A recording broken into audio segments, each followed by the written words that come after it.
Assalamualaikum warahmatullahi wabarakatuh.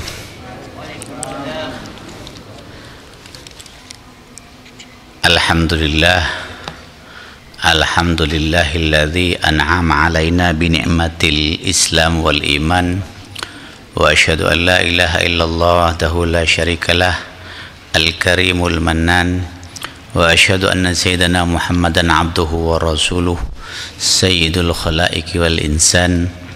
Allahumma salli wa sallim ala sayyidina Muhammadin wa ala alihi wa ashabihi wa man tabi'ahum bi ihsan.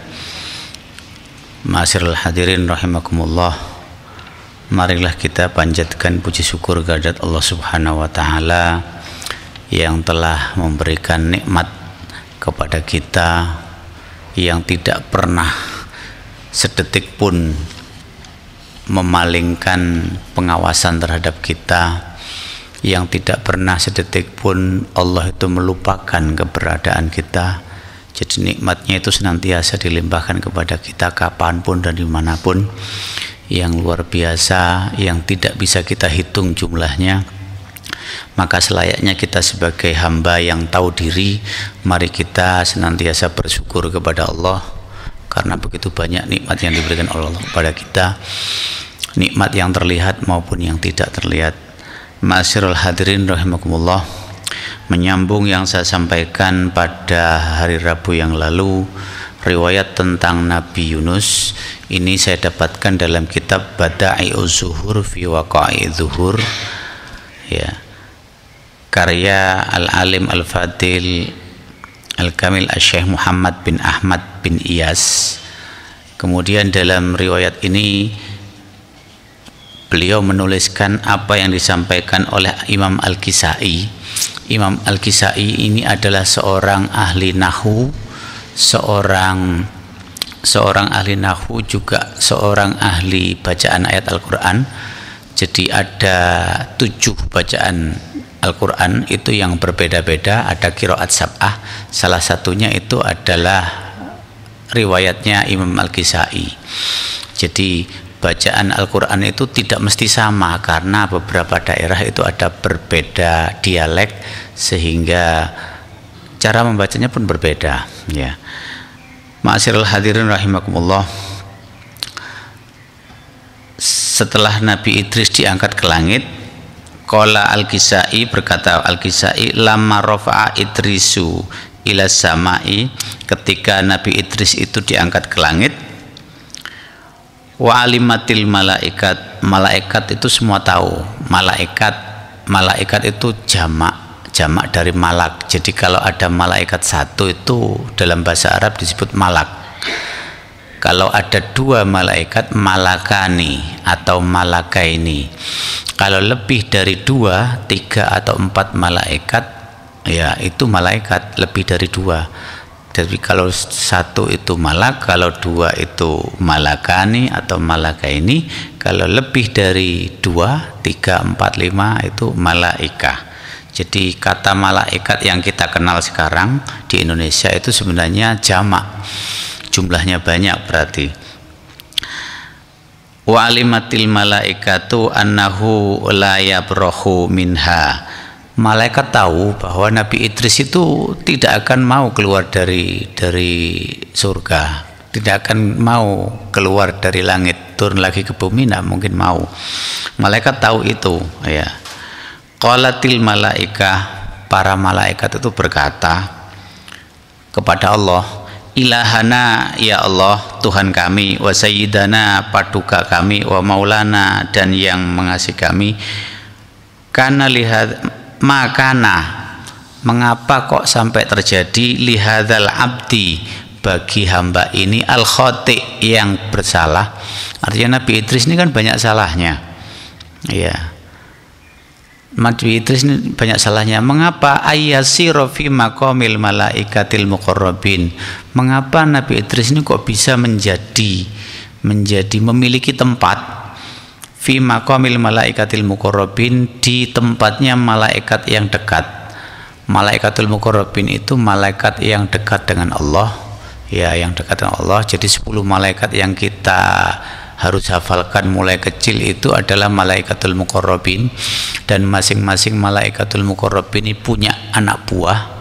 Anak buahnya banyak sekali. Selain malaikatul muqarrabin ini banyak malaikat-malaikat, ya, termasuk juga malaikat yang ada dalam ayat Al-Quran, malaikat yang ada dalam surah-surah Al-Quran itu ada malaikatnya, cuman bukan dikategorikan malaikatul muqarrabin.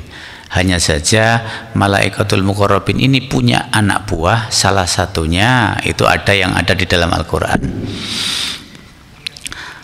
Wa auhallahu ilaihim, kemudian Allah memberikan wahyu kepada mereka, annakum ayyartum bani Adam. Allah berfirman kepada, loh, kamu ini para malaikat kok mau meremehkan Bani Adam bifi'lihim, akibat perbuatan mereka. Nabi Idris itu banyak dosa, tapi kenapa kok menempati posisi seperti malaikat? Katanya malaikat seperti itu. Allah menjawab, loh, kamu ini mau menghina Bani Adam, manusia, katanya, karena mereka banyak berbuat dosa. Allah berfirman melanjutkan, falau raqibtu fikum ma raqibtu fihim minas syahwati wa qadartu alaikum ma qadartu alaihim minal khotoya la fa'altum a'dhamu min fi'lihim. Seandainya, Allah berfirman kepada malaikat, seandainya saya memberi kamu apa yang saya berikan kepada manusia dari syahwat, keinginan-keinginan, kemudian aku takdirkan kepada kamu apa yang aku takdirkan kepada manusia, niscaya kamu akan melakukan sesuatu yang lebih buruk daripada apa yang dilakukan manusia. Kemudian malaikat mendengar Allah berfirman seperti itu, malaikat langsung menjawab, subhanaka rabbana ma yambaghi lana ayyasika. Maha suci engkau ya Allah, bukannya kami ini mau menentang, mohon maaf kami bukan mau menentang, ya. Kemudian Allah berfirman, fa'auhallahu ta'ala ilaihim, kemudian Allah berfirman kepada mereka, bi ayyahtaru minhum malakaini min khiyarihim. Allah memerintahkan kepada para malaikat itu untuk memilih. Sekarang silahkan pilih 2 malaikat yang terbaik. Ya, mungkin kalau bahasa sekarang ambil suara, voting, pemungutan suara, ambil 2 malaikat yang terbaik, ya.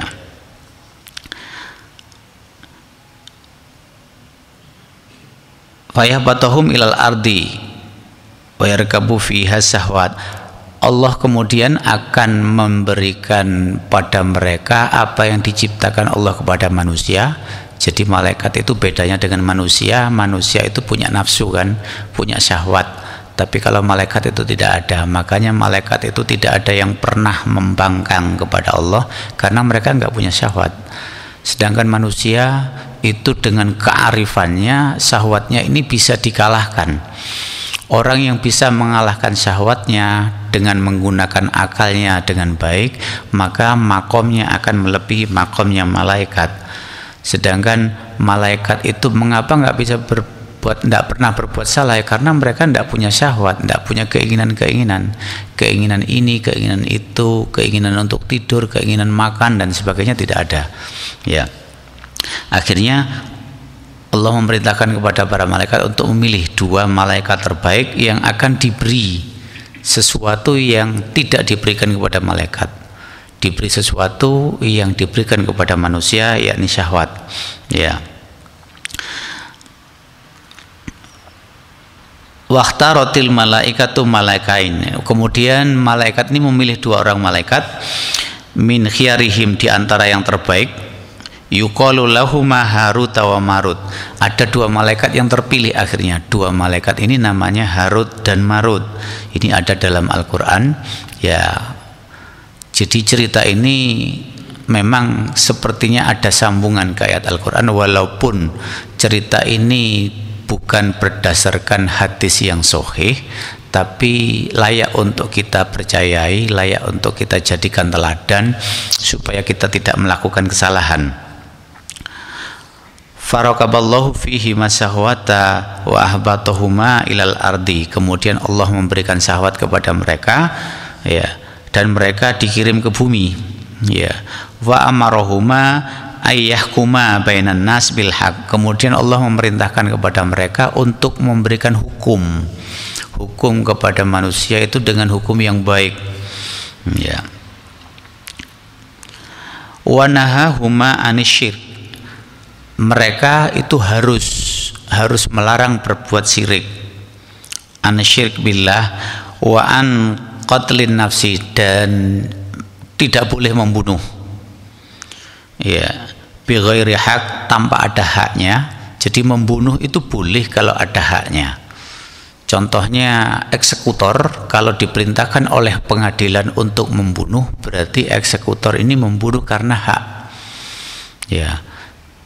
Seseorang itu tidak boleh membalaskan pembunuhan terhadap orang tuanya, misalkan, ini tidak boleh karena pengadilan belum memutuskan. Mengapa pengadilan itu harus mencari celah apakah seseorang ini membunuh kemudian harus dibunuh atau tidak? Karena dalam pengadilan itu akan ditentukan tingkat kesalahannya. Tingkat kesalahannya itu akan menentukan berapa berat hukuman yang harus diberikan. Jadi pengadilan itu mestinya harus menimbang banyak hal, sehingga sesuatu yang mestinya berat itu bisa tidak berat karena banyak pertimbangan, ya. Sesuatunya yang ringan itu bisa berat karena pertimbangan lain pula. Seperti kita pernah tahu, Sayyidina Umar itu pernah menghukum seseorang karena mencuri, ya. Waktu diadili oleh Sayyidina Umar, ditanyai, kenapa kamu mencuri? Ternyata alasannya mencuri karena keluarganya belum diberi makan selama beberapa hari, mencari pekerjaan tidak ada, terpaksa dia mencuri demi anak istrinya bisa makan.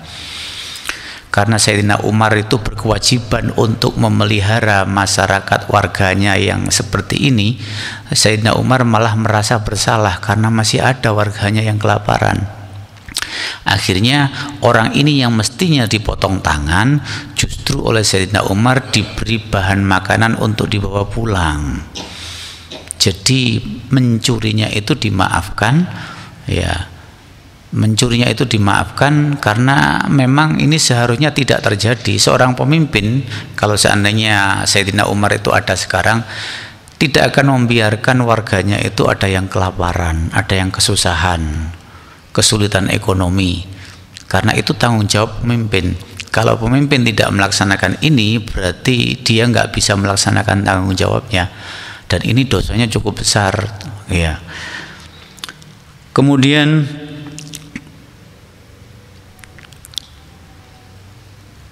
larangan yang diberikan Allah kepada para malaikat itu selanjutnya adalah larangan berbuat zina. Kemudian larangan minum khamar. Kemudian Allah memerintahkan kepada dua malaikat Harut dan Marut ini untuk menetapkan hukum, menetapkan keputusan di antara manusia itu bil haq. Jadi kalau pagi dan siang malaikat itu harus menyampaikan apa yang diperintahkan oleh Allah tersebut. Kemudian kalau malam hari malaikat ini boleh naik ke langit kumpul dengan para malaikat yang lain, ya. Hal ini terjadi sampai 1 bulan. Malaikat itu tidak ada masalah, mereka masih bisa menjalankan perintah Allah dengan baik. Jadi mereka itu memutuskan perkara di bumi ini dengan adil. Mereka itu menganjurkan untuk tidak berbuat syirik kepada Allah, menganjurkan untuk menjauhi zina, melarang untuk minum khamr, ya, sebagaimana tadi saya sebutkan. Kemudian ini berlanjut sampai 1 bulan. Ternyata setelah 1 bulan, ya, ada seorang wanita yang datang ke kediaman dua malaikat ini. Seorang wanita itu dikenal sebagai wanita yang paling cantik saat itu. Ya.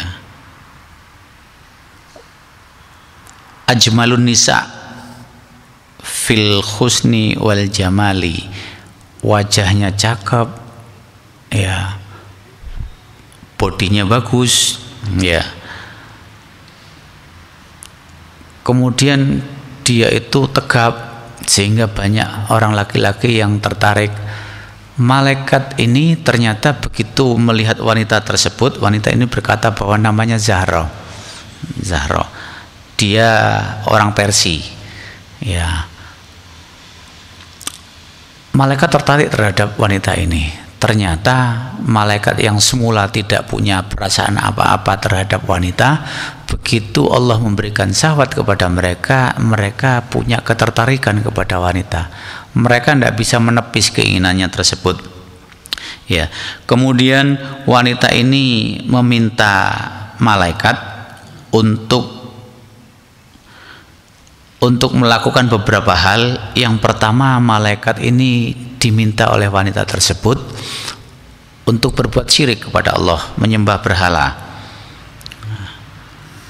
Ya, malaikat menolak, tidak boleh itu perintah Allah, tidak boleh menyekutukan Allah. Ya. Kemudian wanita tersebut mengajak mereka untuk berbuat dosa yang lain seperti membunuh, kemudian minum khamr dan sebagainya. Malaikat ini menolak. Ya, malaikat ini menolak karena itu memang perintah Allah.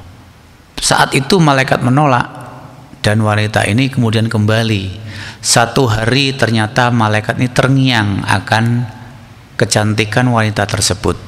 Jadi meskipun malaikat ternyata kalau diberi hawa nafsu akan seperti manusia juga. Ya, terngiang-ngiang terhadap kecantikan wanita tersebut,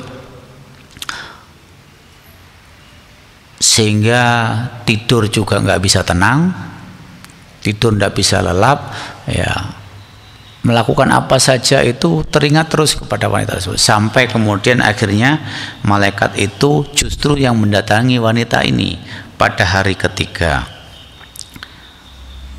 Ya, kemudian pada saat malaikat ini mendatangi wanita tersebut, wanita ini mengajukan beberapa hal tadi seperti yang kemarin-kemarin disampaikan, mengajak mereka untuk menyembah berhala. Malaikat tidak mau. Kemudian wanita ini menyuruh mereka untuk membunuh. Malaikat juga tidak mau. Menyuruh malaikat ini untuk melakukan satu hal yang menurut malaikat ini sepele dan kemungkinan mereka itu bisa meminta ampun kepada Allah nanti setelahnya, yakni minum khamr. Ya. Sebenarnya dua malaikat ini nggak sadar bahwa minum khamr itu adalah biang dari segala keburukan. Ya. Jadi mereka beranggapan bahwa dengan minum khamr itu setelah itu mereka akan minta ampun kepada Allah. Ya. Artinya dosa yang dilakukan setelah minum itu mungkin akan diampuni oleh Allah karena Allah Maha Pengampun. Tapi apa yang terjadi? Kedua malaikat ini begitu mau menerima tawaran dari wanita tersebut untuk minum khamr. Setelah minum khamr, malaikat ini maka akalnya terpisah dari raganya. Jadi kalau sudah akalnya terpisah dari raganya, manusia ini sudah menjadi hewan. Yang tersisa hanya nafsunya yang ada di situ. Kalau sudah seperti itu, maka perbuatannya ya perbuatan seperti hewan. Dua malaikat ini berzina dengan perempuan itu. Setelah berzina kemudian ada seseorang yang ngintip, yang melihat keberadaan malaikat ini berbuat zina. Karena mereka malu, akhirnya orang yang ngintip ini dibunuh, dikejar kemudian lalu dibunuh. Setelah membunuh orang ini, dua malaikat ini oleh wanita tadi disuruh untuk menyembah berhala. Jadi dengan minum minuman keras, malaikat ini bisa berbuat zina, bisa membunuh, dan bisa syirik kepada Allah. Sepertinya sepele minum minuman keras, tapi ternyata efeknya sangat berat. Ya, Jadi minum-minuman keras itu adalah induk dari segala macam kriminalitas. Makanya kita sangat dianjurkan untuk menjauhi minuman keras, kita sangat diharamkan untuk minum minuman keras. Lah, minum minuman keras ini bukan hanya minum minuman keras saja, penggunaan zat adiktif itu juga dilarang karena motifnya sama, menghilangkan akal dari jasad manusia. Orang kalau sudah menggunakan zat-zat adiktif, zat psikotropika, akalnya itu akan hilang. Kalau sudah hilang, maka dia akan berperilaku seperti hewan. Ya, ini yang berbahaya. Kalau sudah berperilaku seperti hewan, maka dia akan melakukan apa saja, berbuat zina, membunuh, syirik kepada Allah, semua kriminalitas itu akan dilakukan.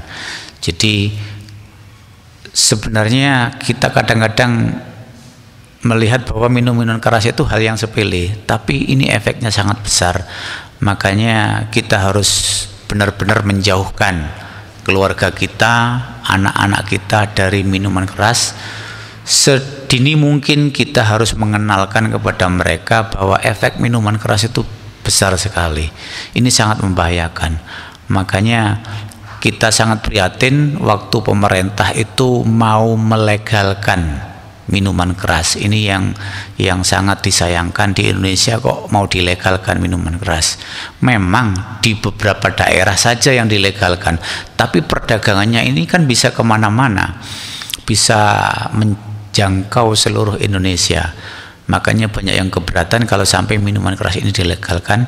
Alasannya karena di beberapa daerah minuman keras ini menjadi budaya. Kita lihat aja daerah yang memang budaya minuman kerasnya itu sangat tinggi, otomatis peradabannya itu akan sangat rendah. Artinya kriminalitas pasti banyak terjadi. Ya, minum minuman keras itu akan membuat seseorang akalnya hilang sehingga tidak bisa membedakan mana yang baik dan mana yang buruk. Akal itu bukan sesuatu kecerdasan semata, tapi akal itu kemampuan untuk membedakan mana yang baik dan mana yang buruk. Kalau akal sudah hilang, maka semua yang buruk itu akan ketutup, seakan-akan baik semua. Demikian juga yang baik akan tertutup, seakan-akan buruk semua.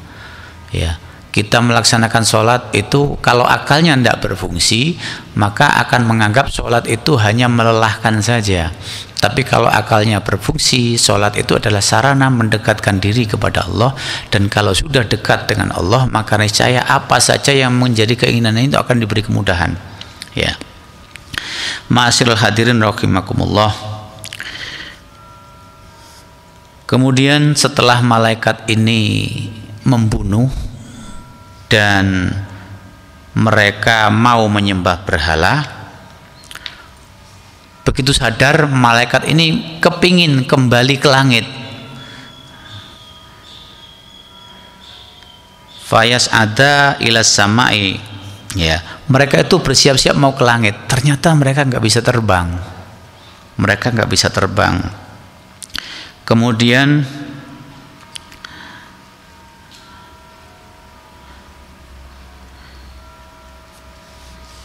malaikat ini karena nggak bisa terbang minta tolongnya kepada Nabi Idris. Ya, jadi malaikat ini semula ngenyek Nabi Idris, tapi akhirnya malaikat ini minta tolong kepada Nabi Idris. Pertolongan apa yang dibutuhkan? Wahai Nabi Idris, tolong saya mintakan ampun kepada Allah. Jadi makhluk kalau sudah ada di langit, Nabi Idris kan ada di langit, ada di surga, itu bisa mendengar apa saja yang ada di bumi. Tapi mereka yang ada di bumi ini diberi keterbatasan. Makanya Rasulullah pada saat di bumi ini tidak bisa ketemu dengan Allah. Menerima wahyu itu harus dikirimkan oleh malaikat.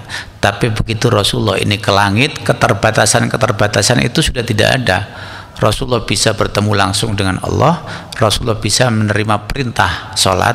Jadi kalau perintah-perintah yang lain itu lewat malaikat Jibril, hanya perintah sholat itu yang Allah berikan langsung kepada Rasulullah. Inilah keutamaan sholat. Makanya kita jangan sampai meninggalkan sholat. Orang yang biasa sholat, ya artinya sholatnya itu dijaga dengan baik, maka niscaya dia akan terjauhkan dari hal-hal yang negatif. Begitu malaikat itu minta ampun kepada Allah, kemudian Allah memberikan dua pilihan kepada malaikat. Kamu ternyata tidak bisa berbuat seperti yang dilakukan manusia. Buktinya kamu minta tolong kepada Idris. Allah memberikan tawaran kepada mereka, sekarang begini, kamu sudah melakukan perbuatan dosa, mau dihukum di akhirat apa hukum di dunia?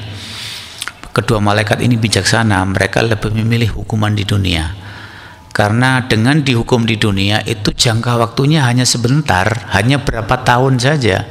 Sampai kiamat tiba itu hanya sekian tahun saja. Padahal di akhirat itu kita akan hidup ribuan tahun. Kalau disiksa di akhirat, maka dia akan mendapatkan siksaan yang ribuan tahun lamanya. Malaikat ini pintar sehingga mereka itu memilih untuk disiksa di dunia saja. Akhirnya Allah memberikan siksaan kepada mereka di dunia. Mereka digantung di sebuah sumur di Babilonia, ya, di negeri Babil. Babil ini Persia, ya. Kemudian malaikat ini digantung dengan digandoli besi di lehernya, digantung terbalik. Tapi malaikat ini masih bisa mengajarkan ilmu sihir. Sebagaimana disebutkan dalam Al-Quran, malaikat Harut dan Marut ini bisa mengajarkan ilmu sihir. Dan setiap mereka yang mau belajar ilmu sihir, ini pasti akan disampaikan kepada mereka oleh malaikat Harut, ini bisa membuat kalian kufur. Tapi kalau memaksa juga, akhirnya diajarkan. Dan ilmu sihir ini ma yufarriqu bihi bainal mar'i wa zawji, yang akan memisahkan seseorang dengan keluarganya. Jadi orang yang pinter ilmu sihir itu pasti akan hidup sendiri, tidak punya istri, tidak punya keluarga, pasti akan hidup sendiri, karena memang itu pengaruhnya. Jadi hawa panasnya ilmu sihir ini membuat seseorang tidak bisa hidup berdampingan dengan pasangannya, ya. Kalau perewangan masih bisa, karena jin itu kalau dimintai tolong kan mesti begitu. Jadi kalau seseorang mau dimintai tolong kemudian disuruh menyiapkan syaratnya ini, kembang 7 rupa dan sebagainya, berarti itu sebenarnya minta tolong kepada jin, itu bukan sihir. Minta tolong kepada jin. Dan orang yang menggunakan ilmu perewangan minta tolong kepada jin ini masih bisa hidup berkeluarga, itu masih bisa, dengan istrinya, dengan anaknya itu masih bisa hidup. Cuman di sekelilingnya itu banyak jinnya yang sering dia suruh, yang sering dia mintai pertolongan. Ma'asyiral hadirin rahimakumullah. Jadi inti dari cerita ini, ternyata minum khamr itu bisa mengakibatkan semuanya menjadi rusak. Kalau membunuh mungkin akibatnya hanya sekali itu, mungkin penyesalan yang muncul. Kalau syirik kepada Allah ini memang akibatnya kita akan masuk neraka selama-lamanya, ya. Kemudian berbuat zina juga demikian, karena berbuat zina ini 1 derajat lebih rendah, hampir sama dengan berbuat syirik, berbuat zina itu. Karena pada saat melakukan perbuatan zina dia nggak percaya lagi kepada Allah sudah. Walaupun sudah diperintahkan dilarang seperti ini, karena nafsunya itu sudah memuncak, dia melupakan semua itu, sudah nggak percaya lagi. Hampir sama orang yang berbuat zina ini sama dengan berbuat syirik, ya. Dengan minum khamr ternyata semua itu bisa dilakukan. Berbuat syirik bisa dilakukan karena minum khamr, berbuat zina juga bisa dilakukan, membunuh juga demikian. Ya, ma'asyiral hadirin rahimakumullah, mari kita hati-hati dalam bertindak, mari kita hati-hati dalam bersikap, mari kita hati-hati dalam berbuat apa saja, ya. Termasuk juga kita berhati-hati untuk memberikan pendidikan kepada anak-anak kita, sekeliling kita. Kita ajarkan kepada mereka bahwa minum khamr, menggunakan zat-zat adiktif psikotropika itu sangat berbahaya. Jadi negara ini akan rusak, bukan hanya kehancuran yang akan keterima, secara fisik, tapi juga kehancuran secara moral yang akan kita rasakan kalau minum khamr, menggunakan zat-zat psikotropika ini sudah membudaya. Maka kita bayangkan bangsa ini akan begitu rusaknya, sehingga satu-satunya untuk menyelamatkan bangsa ini, mari kita ajarkan kepada mereka untuk senantiasa menjauhkan diri dari khamr, zat-zat adiktif. Ya, setan itu bisa berbuat apa saja, termasuk di dalamnya mereka kepingin mengajak kita untuk menggunakan itu semua, kepingin kita terjerumus mengikuti langkah-langkah mereka, sehingga mereka pun menyuruh kita untuk minum khamr, untuk melakukan apa saja yang negatif.